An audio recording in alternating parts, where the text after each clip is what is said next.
The extension to the Polish national flag problem is the Dutch national flag problem. The Dutch national flag problem is the original problem, actually, proposed by some Dutch guy. I forget his name, but Dijkstra, who was also Dutch, popularized this problem by incorporating it into one of his books in the 1970s. And um, when quicksort, actually, let's look at this problem and then we'll see how it's useful in case you don't remember. So, like the Polish national flag problem, it's the requirement is the same, except that we have three colors in the flag. So, what we need to do is take the given array. So, the given array will have the numbers in a scrambled order. So, some of them might be red, the reds might be here, the whites might be somewhere else, and the blues might be like this. And so we need to transform this array or the elements of this array in a way that we get all the reds to the left, all the whites in the middle, and all the blues on the right side, so that the colors of the Dutch national flag are clearly seen. And the requirements are the same. This needs to be done in one pass, single pass, linear time, and using no auxiliary space beyond, few variables. So again, the Polish national flag problem is the two color version. The Dutch national flag problem is the original three color version of the problem. In the problem set that you're given, for some reason, the three colors are R, G, and B. Okay, not R, W, and B. Let's think of them though in terms of R, red, white, and blue. So I'm going to do exactly what I did in the previous problem, which is to use a decrease and conquer approach. As a lazy manager, I assume that if I were to ignore the rightmost number, that's the only number I'm going to look at. I'm going to assume that the subordinate that I hired under myself has already solved the problem for the prefix up to index n minus 2. So red, white, and blue. Uh, this is already uh,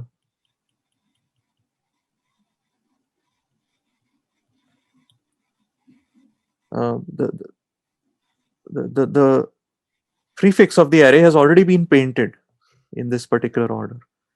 So I have to now decide what to do with the last number here.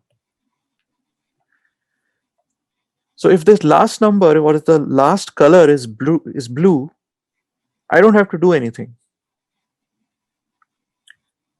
If the last color is white,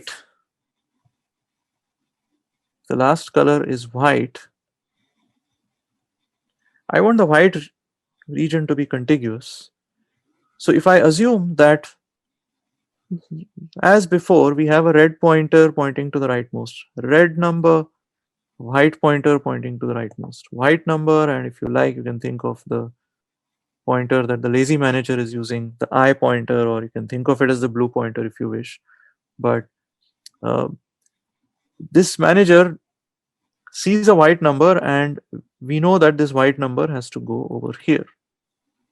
So what do? We ask the white pointer to take one step forward, and we swap whatever number that is. It's the leftmost blue number actually with the white number. So that will make this white and this blue, and thereby extend the white region in a way that the ordering of the colors is maintained. So that's what we do if the rightmost number was white. But what if the rightmost number was red? That's the third possibility. Um, well, if it was red, um, I could try to swap it with the red pointer, but that would make the white, that would make a white number appear again to the left. So, I mean, we could go that way, but I'll do something else. First, I will pretend that this red number is actually white. So I'll do exactly what I did in the previous step, which was, so my goal is to take this red number and it needs to reach here to extend the red region, but the white region and the blue region should shift by one place to the right. And instead of doing this in one hop, you can do this in two hops. It's like a ball that bounces once and then reaches the destination. So what if I exactly copy and paste the same code that I wrote for what to do when I had the number being white instead of red? So the white pointer would step forward and then we would swap these two values. In that case, this value would become red, this value would become blue. So at least the blue region is now good.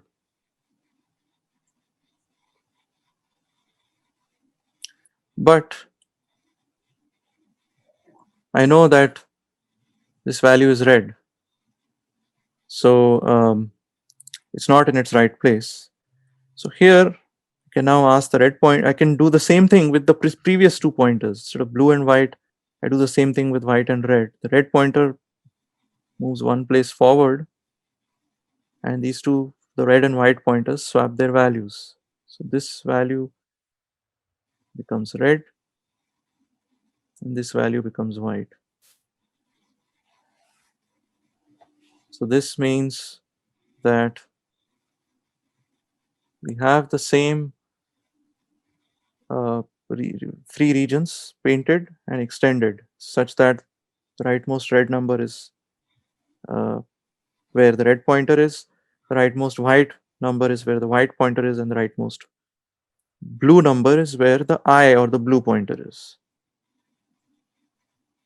That makes sense. So we write the code essentially in the same way.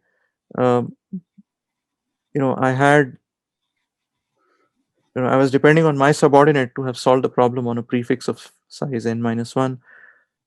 My subordinate depended on his or her subordinate and so on. At the leaf level, this worker would have relied on problem of size 1 and would have focused only on the leftmost number at index 0. Their manager, his or her manager, would have focused on the number at index I equal to 1 and so on. I focus on index n minus 1, my subordinate would have focused on index n minus 2 and so on. Now the work is done in a bottom up way because I first rely on my subordinate to do his or her work before extending the solution uh, to a slightly larger subproblem. So this is the order in which work is done, which means we could write this in an iterative way using a for loop where I varies from 0 to n minus 1. The body of the for loop is describing the work to be done to handle array of I. I don't know if it's called array balls. It's called balls. So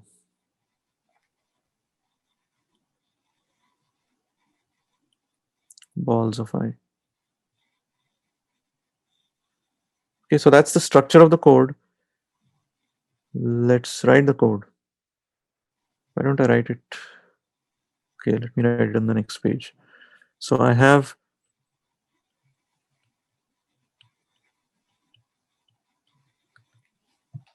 my index I varying from 0 through n minus 1.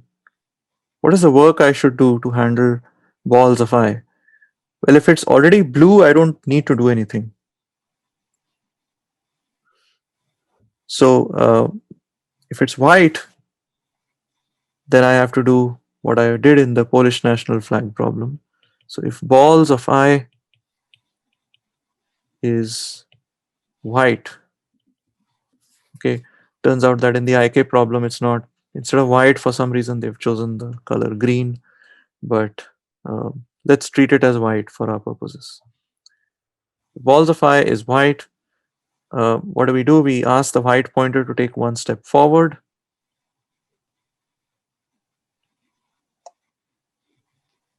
And then we swap.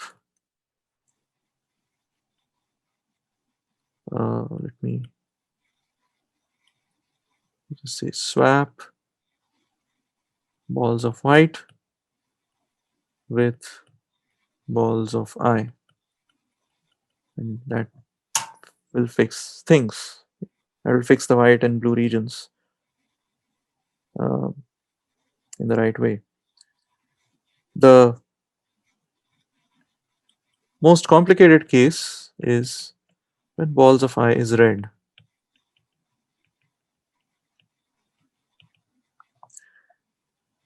In that case, we need two swaps to get this red ball or red color into the right spot. The first step is actually identical to what we did here. So I could literally copy paste that same code,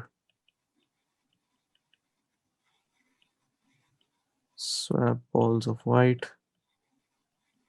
with balls of I.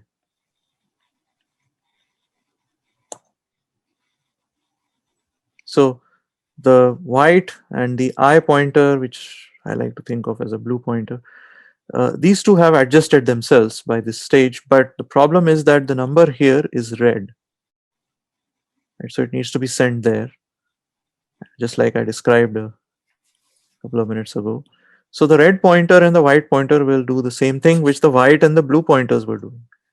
Namely, the red pointer will take one step forward, and then we'll swap the red pointer and the white pointer.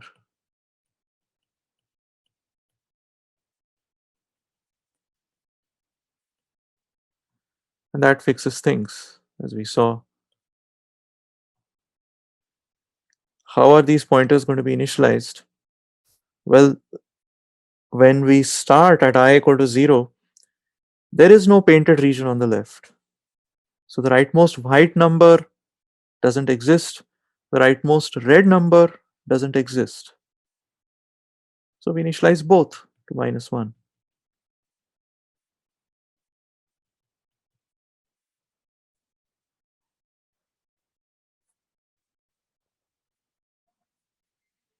And this essentially is the code. I don't know if you have to return something. Modify the array in place. Return type is void. So this should make it run.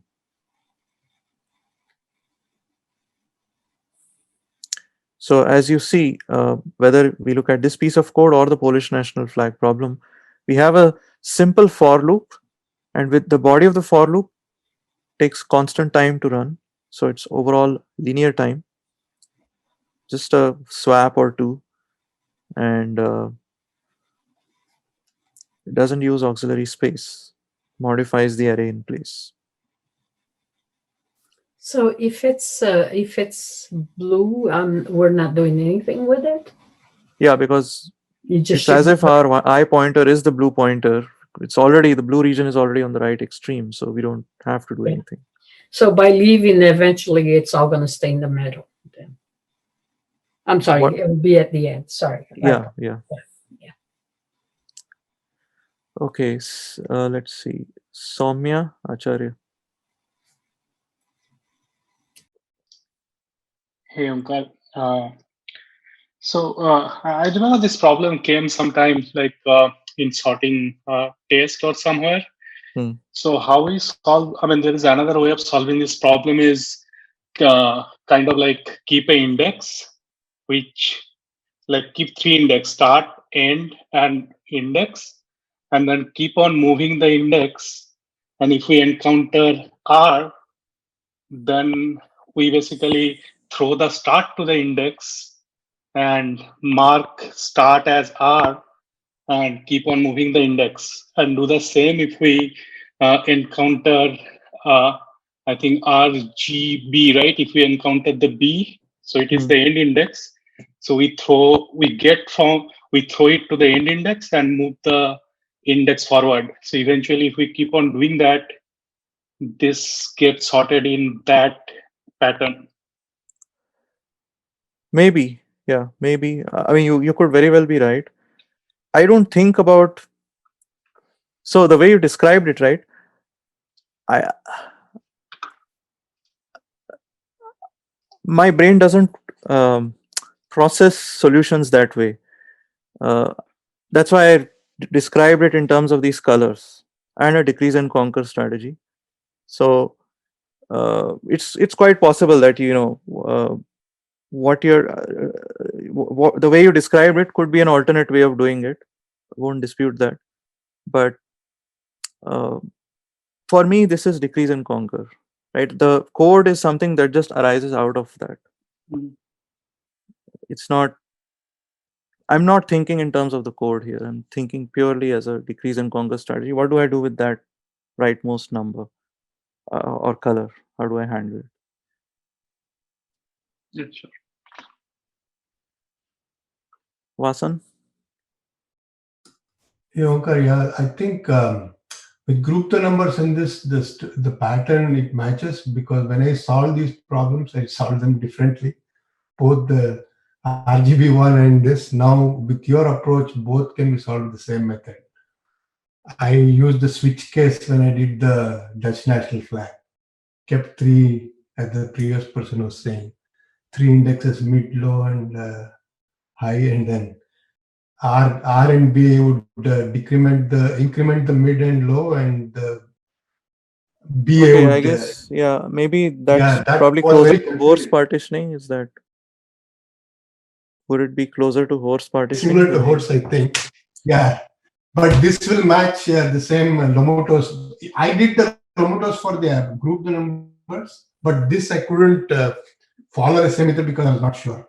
Now it Yeah, doesn't I mean, matter. I always say in the class that Lomuto's partitioning is better to use. Um, and this is why, because it's a straightforward extension from two Correct. colors to I three couldn't use it colors, that day. Yeah, or two-way partitioning to three-way partitioning. correct, correct. I couldn't solve it. I asked it, so I just did the first fix I did. Thank you. Okay, Sayed. Yes, hi there. So I understand the logic. Only in this code, we are looping from I from 0 to n minus 1, but in our logic, we are going from I from the right side towards our left. So isn't The it like logic, so from that's n just the and delegation, right? from So n minus 1 to uh, in the logic, what I said is, if I am the lazy manager, I'm focused on this number. mhm. I first rely on my subordinate to solve the problem on size, an array of size n minus one. My subordinate, before he or she does that work, is first going to rely on their subordinate to solve the problem on an even smaller size. And so there is a chain of delegation going down all the way up to a leaf level node, and that's where the work actually Okay, starts. okay. The leaf worker starts the painting job, and then successively up the chain, each manager is extending the painted region by one more element. And so that extension is actually going from left to right, from I is equal to Yeah, 0. okay. Yeah, got it. Because it's a bottom up approach, so it's going from 0 to n minus 1. Yeah, it's I bottom up. understand. That's why it works in that way. I could write this recursively, but there's no point, because I got it. there's Yeah, I understand. clear. Thank you. Uh, Abhishek, Hi, Omkar. So, two quick questions. How long can we extend this approach? Like until how many pointers? Is there any upper limit any on number that? of pointers, 4, 5, 6. Okay. Just have to, the number of bounces in the middle will Mhm. be more, that's all, until you get the number in the right final spot. Understood. And the second question was, so the motivation around taking two hops is just to make sure that the code remains exactly Sorry, same. just 1 second. You can extend this easily as long as you use Lomuto's partitioning. When you start using horse partitioning, then Right. it's Makes not sense. as straightforward. Yeah, go ahead. Right. Understood. And the second question was, the motivation around taking two steps is just to make sure that the code structure remains the same, right? Yeah, yeah, Okay. yeah. You could have done it some other way, but I just want the code structure to be similar. Yeah. Sure. Makes sense. Thank you. Thank you, Omkar. And this, by the way, handles all the edge cases. So if one of the regions is blank, um, it would still work. Right. Mhm. Or if two of the regions are blank, it would work even then. Sayed, did you have something more to ask? Sorry, I forgot to lower my hand. Okay, Divya.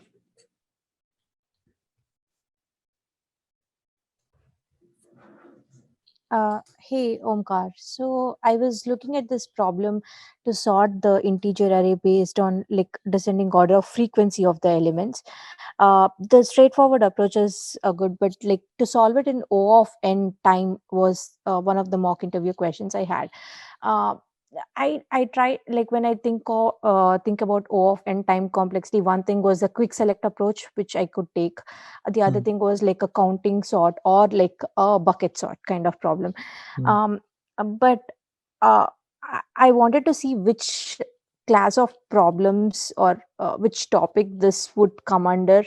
uh, if it would be if I can use quick select for it, or how to go about approaching it was my question to solve it in O of n time complexity.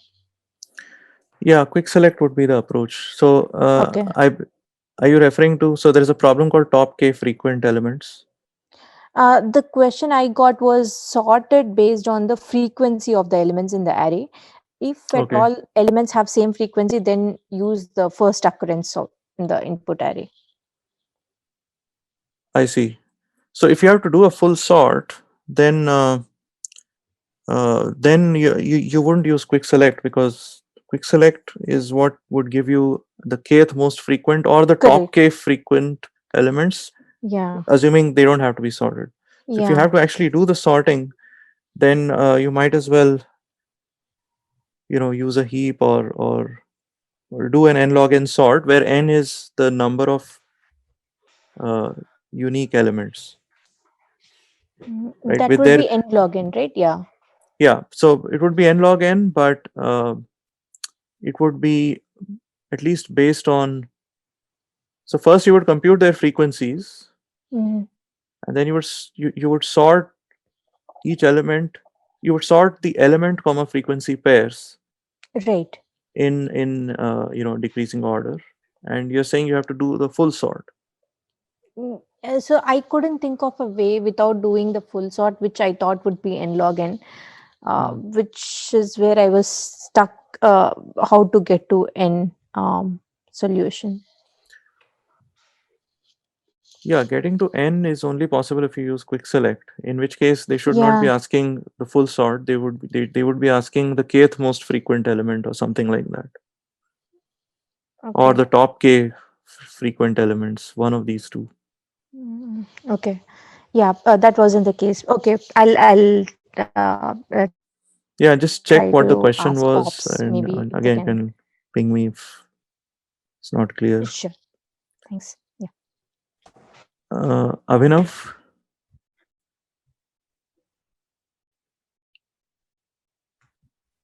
Hi, Omkar. Can you hear me? Yeah. So when we are implementing quick sort, we should use three-way partitioning, right? And should we Quick use sort and this? quick select both, ideally, but if you're not having time in an interview, you can just confirm with the interviewer that two-way partitioning is okay. And so suppose I am implementing three-way partitioning. Usually what I do is I use left pointer and right pointer. So should I try this approach? Like white space is the pivot and uh, Yeah. So what you would do is, uh, so for three-way partitioning, you would need three partitions. The left one has values less than the pivot, the middle one has values equal to the pivot, and the right one would have values more than the pivot. Right? That's how yeah, you want to sort it. yeah, So what you do is, again, you pick a random pivot, okay, but in two-way partitioning, what you would do is you would move that pivot to the left and then yeah, paint the remaining region and then finally put that pivot back into its final place. yeah, Here, you just note what the value is of the middle element. I mean, sorry, yeah, the random pivot. You don't have to move it anywhere because there can be multiple copies of that pivot. So in that case, what you do is exactly what we did in the Dutch national flag problem. You have three regions: a red region, a white region, and a blue region. And you have a blue pointer or an I pointer, you can say, going from yeah, 0 to n minus 1 again. And if the value, the current value, is blue, then there's nothing to be done. yeah, Right? In other words, if this value is more than the pivot, nothing to be done.